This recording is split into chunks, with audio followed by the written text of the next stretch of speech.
you're going to predict, and stay active in the chat. I'm pretty sure that NASL bot doesn't like me. But anyway, let's go ahead and talk about the game. We are in Muspelheim for this ZVT. Right now the score is 4-3 in favor of Stephano after some really cool games. A couple of all-ins have been done though. But we have Stephano over here on the bottom right-hand corner of Muspelheim. In the top left, of course, we have Lucifron. This is a pretty big map. I do want to mention that. And overall, it's funny, in the NASL, the games on Muspelheim have been very short. Yes.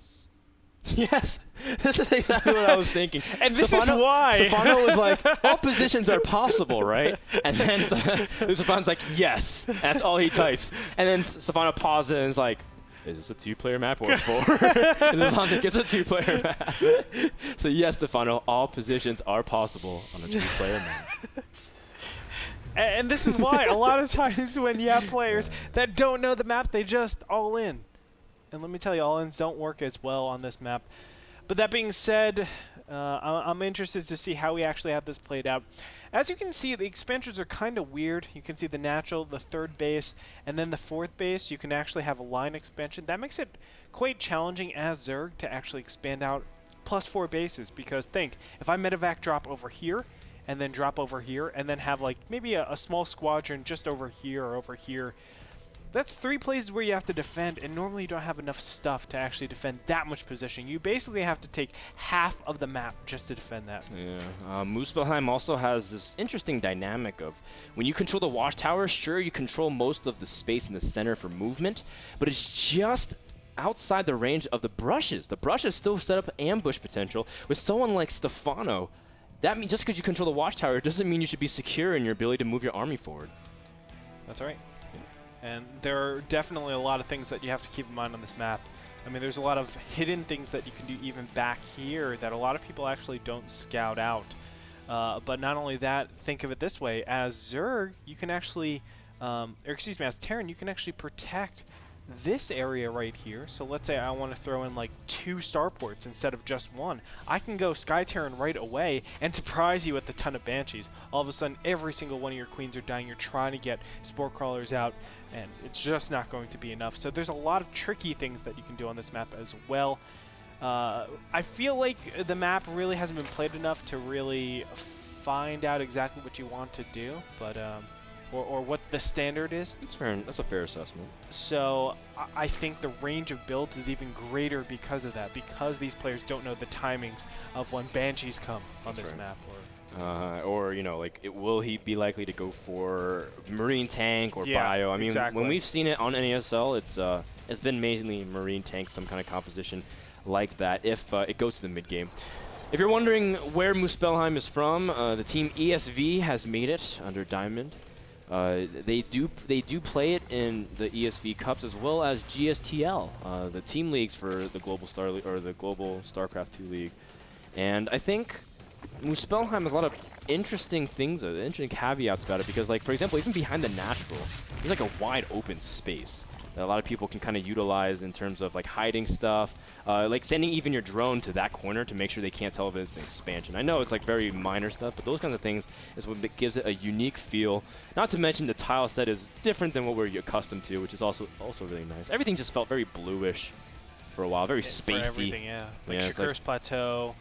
You had Metropolis to an extent. Metropolis, Metalopolis, Atlantis Spaceship, Terminus. Like, everything felt just like they kind of used that same spaceship feel. And now all of a sudden we're on Char. So it just seems like a cool little mix-up. Yes, sir. That being said, Lucifron has gone for a really early 3rd command center. I do want to mention that build. Normally you see the factory and the barracks, or excuse me, the factory and the gas go down way before this 3rd command center comes up. But he actually went command center first, then barracks, then another command center, then gas, and then took his factory. So he's really focusing on getting his economy out as fast as possible. Stephano, on the other hand, you can see he's going for the Roach Warren just to stabilize against Hellions, but getting the 3rd base very, very quickly. Yep, pretty standard as well. Once again, going to go for Banshees. Stephano going for early Roach pressure again, but this is like a vintage Stephano, like being able to push out with Roaches, do some damage, but droning up behind it. And again, slight pressure, but nothing of too much consequence. Now, based off Stephano's opening statements, I don't really trust that Stephano is very familiar with how the map operates.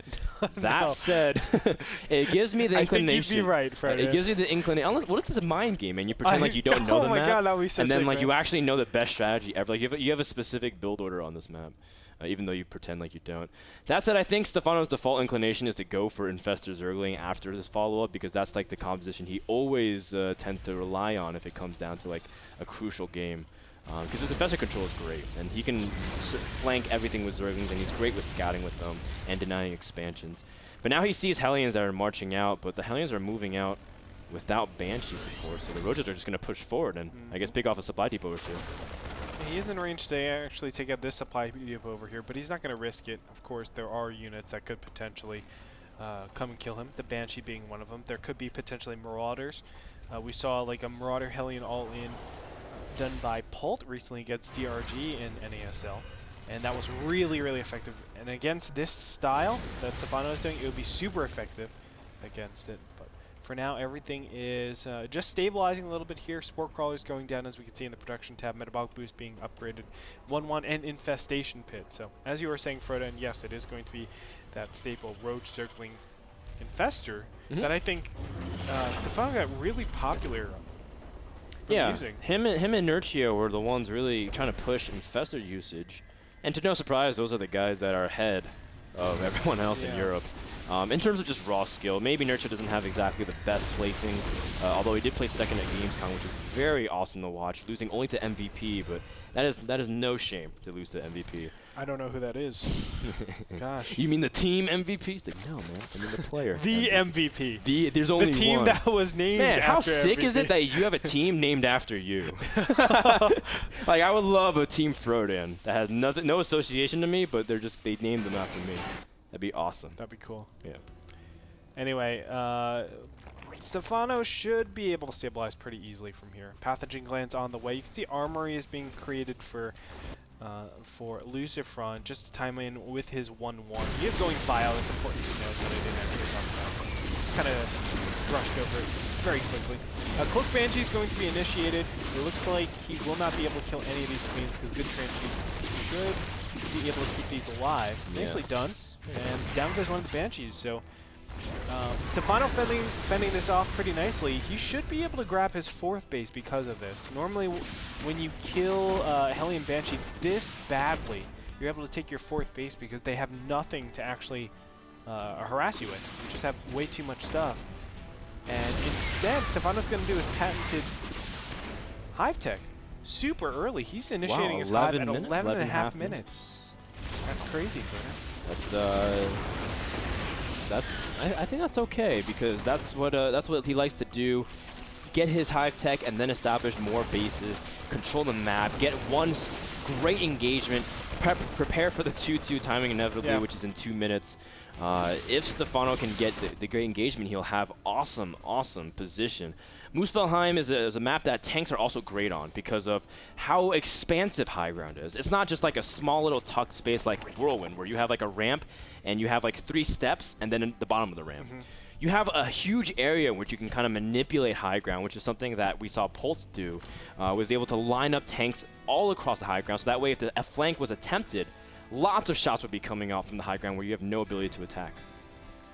That's right. So attacking into these positions over here is probably the best because you could set up tanks over here, set up tanks over here, even set up tanks like in the brush and stuff like that. So it's this huge concave to receive units coming in from this way. And of course, if you give up this position and let's say the Zerg goes and attacks up here, well, your Marines and Marauders just squirm all the way over to the 4th base, and they're looking really, really good. So I completely agree. I think positioning is going to be the hardest thing. Getting that position should be contested from Stephano. He should not let a Terran player actually take this high ground, else he'll be in a lot of hurt.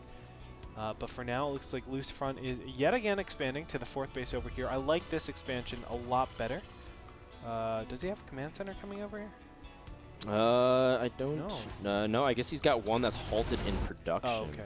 Because it got picked off. Oh, poor Lucifron. Oh, he doesn't know about it? This is, he lost the SEV working on this to the Roaches way back when. Oh, so it's okay though. He's just gonna start another one and another one. Why not? And another. Yeah, and it's really cool. I like Lucifron's like building placement. Very subtle things like if like the flanks that comes from the left or the right side, he'll be prepared at the third base, and also just his natural setup as well.